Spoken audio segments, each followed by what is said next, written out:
Buenas tardes con todos. Muchas gracias por la invitación. Les voy a hablar de manera muy resumida los resultados de los proyectos que hemos venido trabajando en el Laboratorio de Genómica Microbiana con el doctor Pablo Sukayama en la Universidad Peruana Cayetano Heredia desde aproximadamente 2017-18. Como el uso de, ya que hemos visto todos estos equipos de MiSeq, de Illumina, perdón, nosotros usamos el MiSeq, como el uso del secuenciamiento del genoma completo para vigilar, para ver, evaluar estos genes de resistencia, cómo viajan en poblaciones bacterianas de fuentes humanas, animales y medioambientales. Muchos de estos resultados son producto de mi tesis doctoral en el laboratorio, así que les voy a mostrar. Bueno, para entrar en contexto rápidamente, la resistencia antimicrobiana, ya lo saben, muchísimo, es uno de los problemas más importantes en salud en el mundo, de salud pública en todo el mundo. Recién en el 2015 se estableció un plan mundial de acción contra la resistencia antimicrobiana, pero no fue hasta el año 2018 que recién se estableció o se consideró la interacción entre humano, animal y medio ambiente, ¿sí? Es decir, recién 3 años después, y se estima inclusive que para el 2030 los gastos por infecciones asociadas a bacterias multidrogresistentes ascenderá a un total de $1 trillón anuales, e inclusive se estima que para el 2050 la cantidad de personas fallecidas por infecciones por bacterias multidrogresistentes va a ascender a más de 10 millones de muertes por año, superando enfermedades de alta prevalencia como el cáncer o diabetes. Bueno, rápidamente, entre los patógenos, según ya como deben de conocerlo, la Organización Mundial de la Salud o la CS en Atlanta, existen diversas categorías de vigilancia, diversos patógenos y prioridades para vigilar. Entre estas ambas clasificaciones, destaca primero en el grupo crítico de urgencia, dependiendo de qué guía vean, destacan los enteropatógenos. Entre estos destacan principalmente los enteropatógenos capaces de sintetizar BLE, las beta-lactamasas de espectro extendido, y también carbapenemasas. La resistencia antimicrobiana es uno de los ejemplos claros del concepto de una salud. Es el que mejor se acopla porque involucra tanto la salud humana, ambiental, medioambiental y animal. Todo está conectado, es decir, los antibióticos que se utilizan en la producción animal, los veterinarios, yo soy veterinario, tenemos mucha culpa de ello. Los antibióticos que se utilizan en la producción animal como promotores de crecimiento, tanto en aves como en cerdos, que se siguen utilizando, son subdosis de antibióticos que se colocan en el alimento diariamente. Y esto genera una presión selectiva a nivel de la microbioma intestinal, generando la emergencia de variantes multidrogresistentes. Y esto se da en nuestro país, se da en toda Sudamérica, se da en Estados Unidos. Solo la Unión Europea ha prohibido su uso hasta ahora. Esto, rápidamente, estos patógenos alterados o muy resistentes a nivel del intestino animal pueden llegar por contaminación cruzada al ser humano, por la comida, así cocinan muy bien, se utiliza el mismo cuchillo, en la misma tabla de picar, cortan las verduras después de haber cortado el pollo, entonces es muy fácil que llegue al humano. Y cómo llega al medio ambiente es muy fácil también debido a residuos, a nivel hospitalario, residuos comunitarios, sobre todo en países como el nuestro, en el cual las regulaciones del uso de antibióticos todavía no están muy esclarecidas o es muy turbio, ¿no? Puede estar en papel, pero no se aplica. Yo puedo ir a la farmacia y comprar una ciprofloxacina, y si me piden receta, yo puedo pedirlo por Rappi o por pedidos ya, y me llega y nadie me va a pedir la receta médica. Es muy fácil de obtener. Ese es el problema. Pero hablando ya de genómica y aterrizando un poco en lo que es acá la presentación, es que la genómica es una de las mejores herramientas para poder evaluar esta transmisión o transferencia de patógenos bacterianos entre distintas fuentes, ¿no? Como pueden ver ahí, esos son gráficos muy sencillos. Cada color significa una fuente, cada anillo significa una molécula, un gen de resistencia, y cada color es fuente diferente y son como viajan diferentes formas alélicas de un mismo gen de resistencia, pueden viajar rápidamente, muy fácil, entre fuentes diferentes. Y aquí estamos viendo fuentes animales, estamos viendo pollo, ganado, cerdos, humanos y el desagüe. Entonces hay una interacción muy activa y ya se está viendo en los últimos años, ya se ha demostrado, no es algo nuevo, ¿sí? Pero ya se ha visto y que todo está interconectado. Ups. Entonces voy a mostrarles, es un poco lento, ya. Entonces rápidamente les voy a mostrar los resultados. Todo lo que les voy a mostrar son producto de estas 3 fases. Lo que hicimos fue aislar por microbiología clásica, que ya la conocen muy bien, aislar bacterias. En este caso nos enfocamos en enterobacterias. Cada una de estas enterobacterias pasó por un perfil de susceptibilidad de alrededor de 18 antibióticos por la técnica de Kirby-Bauer, que es la de discodifusión, la más simple para ver resistencia.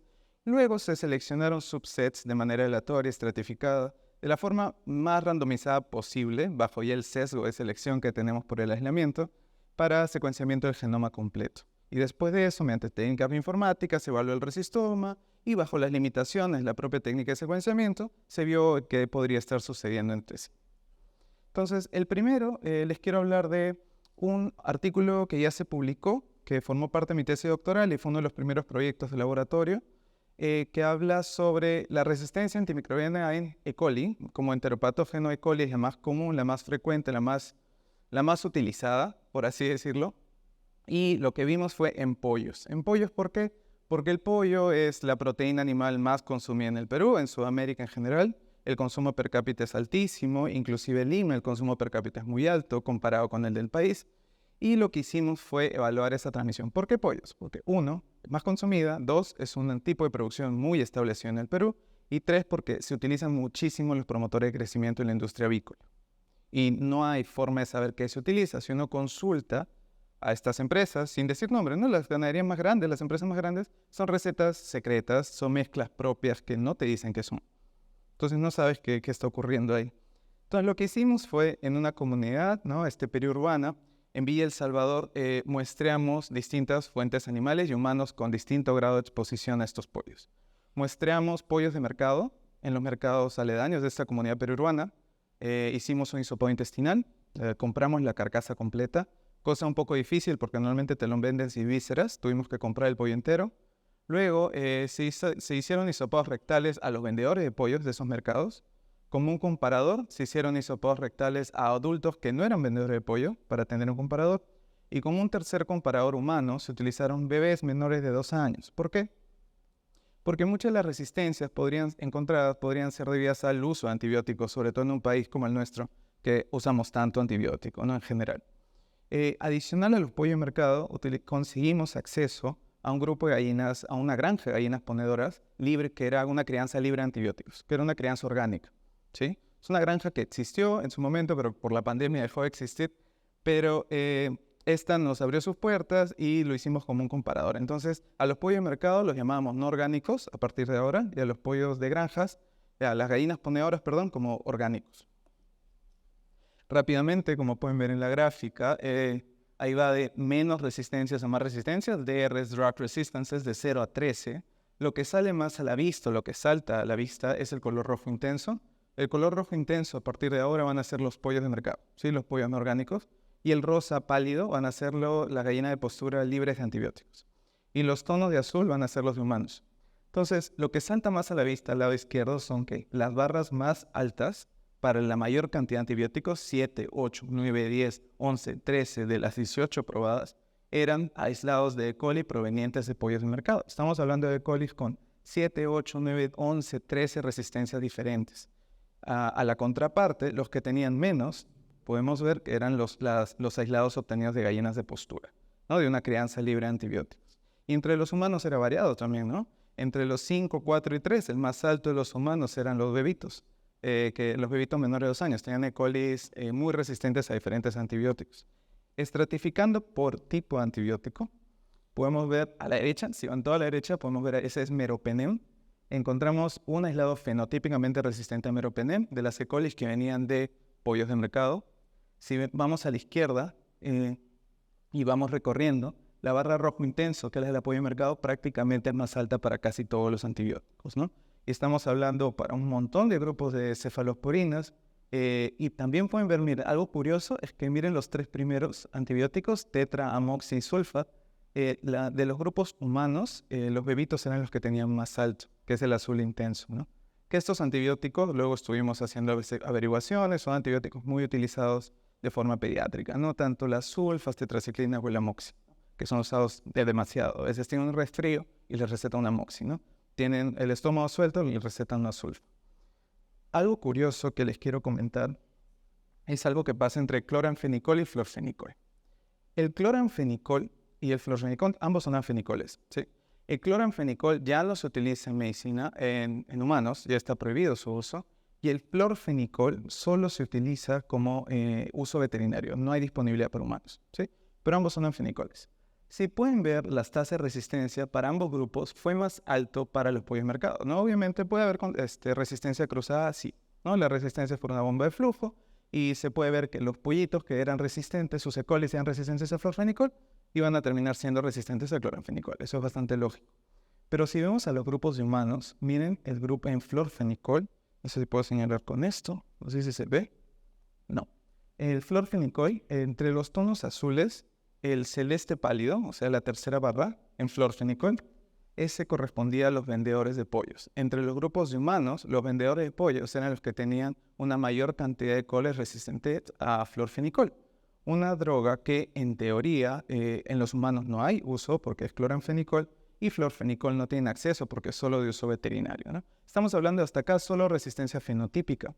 Entonces no podíamos sacar más conclusión de acá, por eso luego tuvimos que secuenciar, pero nos da una primera vista de que probablemente algo está pasando, de repente hay una transmisión de las E. coli de pollo de mercado a los vendedores de pollo de mercado, porque justamente era el grupo que tenía una mayor cantidad de resistencia a florfenicol, a una droga que, como les digo, no deberían de tener acceso. Lo que hicimos rápidamente, para no perder mucho tiempo acá, se hizo una selección aleatoria lo mejor posible, ya porque acá ya sabemos que en estos estudios microbiológicos y genómicos lo que abunda es el sesgo de selección, ¿no? Para las conclusiones finales, pero teníamos un total de 315 E. coli y se estratificó según fuente y según estado de multidrogoresistencia. Y secuenciamos tanto multidrogorresistentes como no multidrogorresistentes, ¿no? Para tener la imagen completa y no solo sesgarnos viendo solo los resistentes o no solo sesgarnos viendo los no resistentes. Y secuenciamos un total de 118 genomas de E. coli. De estos encontramos diferentes secuenciotipos, de los cuales habían filogrupos propios, ¿no? Secuenciotipos propios según fuente, son los mismos colores de los gráficos anteriores, los tonos azules humanos y los rojos pollos. Podemos ver acá a la izquierda, ¿no? Hay secuenciotipos propios, ¿no? de cada origen, pero habían filogrupos compartidos también, ¿no? O sea, sobre todo los primeros. El secuenciotipo 10, 155, 48 y 648, ¿no? Que estaban compartidos en fuentes humanas y animales. Esto, como ya deben de conocer, estos clásicos heatmaps, este es el más básico de ellos, simplemente queríamos mostrar cuántos hits de resistencia había y... ¿Sí? El puntero. ¿Sí funciona? Bueno, sí, sí, gracias. Esto era para ver cuántos hits de resistencia había, ¿no? Simplemente cada celdilla roja es la presencia de un gen y lo que salta a la vista es todo este bloque gigante que es el cuarto o el segundo mirando los de abajo, que son justamente, como era de esperarse, los pollos de mercado, ¿no? Que tenían una gran cantidad de genes de resistencia. En total, en este total set de 118 genomas, se encontraron más de 600 hits, simplemente es el número de genes que se encontraron. Y principalmente el que tenía mayor cantidad de estos hits era el grupo de pollos de mercado, ¿no? Se encontraron genes interesantes que asustan un poco, sí, claro. Este gen asociado a la resistencia a colistina con la MSR1, se encontraron 2 en pollos de mercado y se encontró 1 en los bebés, en uno de los aislados de bebés. Encontramos también un gen, como saben, asociado a la producción de carbapenemasas, ¿no? De los KPC, encontramos el BLAC-KPC3 en otro de los genomas de pollo de mercado. Estamos hablando de pollos que entran para el consumo humano, que es el que compramos diariamente para cocinar, ¿no? Y sí da un poquito de miedo haber encontrado todo esto. También encontramos, acá hay un gen, yendo para la hipótesis de lo que les hablé de cloranfenicol y florfenicol, encontramos el gen FLOR. El gen FLOR codifica para resistencia tanto a cloranfenicol como florfenicol, ¿ok? Encontramos este gen FLOR en casi todas las fuentes, principalmente en los pollos de mercado. Fuimos un poquito más allá y vimos, creo que ahí está, y vimos cómo estaba este gen FLOR y cuál era el entorno genético de este gen FLOR. Vimos que venía acompañado, estos son 8 secuencias únicas, ¿no? Del total de 22 que encontramos positivos al gen FLOR de los 118 secuenciados. Y vimos que ese gen FLOR, que es el verde, venía acompañado de otros genes, obviamente de transferencia, ¿no? Como los amarillos, pero también venían cargados con genes de resistencia a sulfonamidas, tetraciclinas, estos que tienen códigos raros, del primero son para aminoglucósidos, y esto lo encontramos, ¿no? Y con esto podíamos hipotetizar un poquito que probablemente hay una transmisión, una transferencia de esto. Probablemente las E. coli y los pollos de mercado están de alguna manera o transfiriendo esos genes o colonizando intestino humano, ¿no? De las personas, porque lo encontramos tanto en vendedores como en los pollos, pero también encontramos en otros grupos de humanos, ¿no? Cerrando esto primero, creo que me queda, sí, todavía tengo 10 minutos, algo así. Los aislados de E. coli de este primer estudio, antes de pasar al otro que involucra agua medioambiental, estos aislados de pollo de mercado, criados de forma convencional, poseían altos niveles de multiresistencia, ¿no? Inclusive encontramos genes importantes como el MSR1 o el KPC3, y también encontramos el CTXM55, que como ya deben de saber bastante bien, está asociado también a la síntesis de beta-lactamases, ¿no? De espectro extendido. Y la resistencia a florfenicol, resaltando que es un antibiótico de uso veterinario exclusivo, se encontró alta en humanos, en vendedores de pollos principalmente, ¿no? ¿Listo? Y ahora, esto, bueno, más detalles de cómo se hizo, está toda la metadata ahí publicada y pueden descargar los genomas también, está en este artículo que se publicó el 2021. Y rápidamente, tengo 10 minutos, voy a hablar de la segunda parte, que es otro proyecto en el que estuve involucrado, que también formó parte de mi tesis doctoral, que fue evaluar la resistencia a enteropatógenos, pero en fuentes ambientales, ¿no? Acá tuvimos desagües hospitalarios y desagües no hospitalarios, que eran desagües comunitarios, de Iquitos principalmente, y también como comparador trabajamos con Lima, ya que era una de las, Lima, la capital, y Iquitos es una ciudad muy grande, ¿no? Entonces tuvimos acceso a estas muestras, a estos hospitales, y se muestrearon desagües hospitalarios en distintos hospitales en Iquitos, en Lima, y desagües comunitarios. En total se tuvieron 388 enterobacterias. En este caso, en particular, no trabajamos solo con E. coli, porque claramente eso era un sesgo en el anterior, trabajar solo con una especie, porque nos perdemos la imagen total de lo que puede estar ocurriendo. Acá trabajamos con todas las enterobacterias que podríamos aislar. ¿Qué enterobacterias? Seleccionamos principalmente las fermentadoras de lactosa, ¿no? Las coliformes, para incluir también a Klebsiella enterobacter y no dejarlas de lado. De Iquitos y Lima, y pueden ver la distribución de cuántos aislados por fuente. Acá pueden ver, perdón, me salté, ahí está. Pueden ver qué especies encontramos, rápidamente es un mapita, encontramos E. coli obviamente, la más frecuente, la más fácil de aislar, la que resiste mejor el transporte, ¿no? E. coli, un total de 336, pero también encontramos 39 aislados de Klebsiella y alguna que otra Citrobacter y Enterobacter. Estos son los resultados fenotípicos de resistencia para solo Iquitos. Las barras de azul intenso son los desagües hospitalarios y las azul pálidos son los desagües no hospitalarios. Claramente, como era de esperarse, ¿no? Encontramos que la resistencia era mucho más alta en los desagües de hospitales que en los desagües no hospitalarios, con diferencias significativas para casi todos los antibióticos, algo que está en la flechita roja de allá. Solo en los aislados de hospitales encontramos resistencia, estamos hablando de desagües, encontramos resistencia a meropenem y a ceftazimima, ¿no? Meropenem, como ya saben, es un carbapenémico. Yendo para el otro lado, para Lima, acá también hubo diferencias, pero no eran tan marcadas como eran Iquitos, que los hospitales eran mucho más que las comunidades. Acá había similar, un poquito, ¿no? Una tendencia a que era más alto en hospitales en Lima. No había tantas diferencias significativas, ¿no? Pero sí se encontraba igualmente, se encontró resistencia a meropenem solo en los aislados de desagües de hospitales. Comparando los dos, y esto es algo que no esperábamos, nosotros esperábamos que Lima iba a tener mucho más resistencia. Ajustando ambas tasas, las resistencias más altas se encontraron en Iquitos, ¿no? En los hospitales de Iquitos, inclusive más que los hospitales de Lima. Y los que tuvieron menor tasa de resistencia y ajustándolo fueron las comunidades de Iquitos, que eran las que tenían más baja. Acá podríamos hipotetizar, de repente hay menor control en los antibióticos a nivel de hospitales en Iquitos. Nosotros pensamos que iba a haber más en Lima por una mayor disponibilidad de drogas, mayor cantidad de farmacias, mayor comercio, pero aparentemente no ocurría eso. En Iquitos había mucho más, pero en comunidades en Iquitos, contrastándolo, era el que tenía mucho menos en comparación a todos los otros grupos. Después de esto, siguiendo los mismos pasos, secuenciamos. Porque para el secuenciamiento hay que ser lo más aleatorio posible, ¿no? Para no estar sesgado. Hice otra vez una estratificación y un muestreo aleatorio, como que un submuestreo de mi muestra, para obtener los genomas que iba a secuenciar. Eso fueron, y al final fueron 40 de Iquitos y 32 de Lima, los escogidos para secuenciamiento. Ya para terminar, Se secuenció un total de 65 E. colis, ¿ya? Tanto de Lima como Iquitos. Acá pueden ver las fuentes. El color azul son los de Iquitos, los rojizos son de Lima. Como pueden ver en este árbol muy sencillo de máxima verosimilitud. Las áreas sombreadas corresponden a clústeres a una alta similitud entre los genomas obtenidos de fuentes hospitalarias en Lima y no hospitalarias en Lima, ¿no? Como que podría ser que algo esté pasando teniendo las limitaciones del diseño epidemiológico, el tipo de muestreo, el tipo de secuenciamiento. No quiero mandarme mucho con eso, pero hay una similitud filogenética entre ambos en el clúster, ¿no? Y podría ser algo está pasando, algo se está transmitiendo, probablemente podría estar ocurriendo. Respecto a los hits de resistencia, se encontró mucho menos que en el otro set, claramente.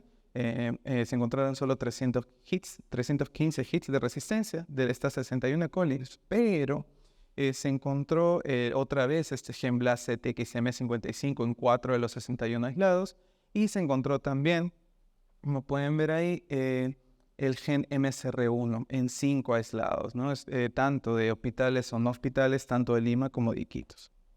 Finalmente, sobre las Klebsiellas que se secuenciaron, estas fueron las especies identificadas.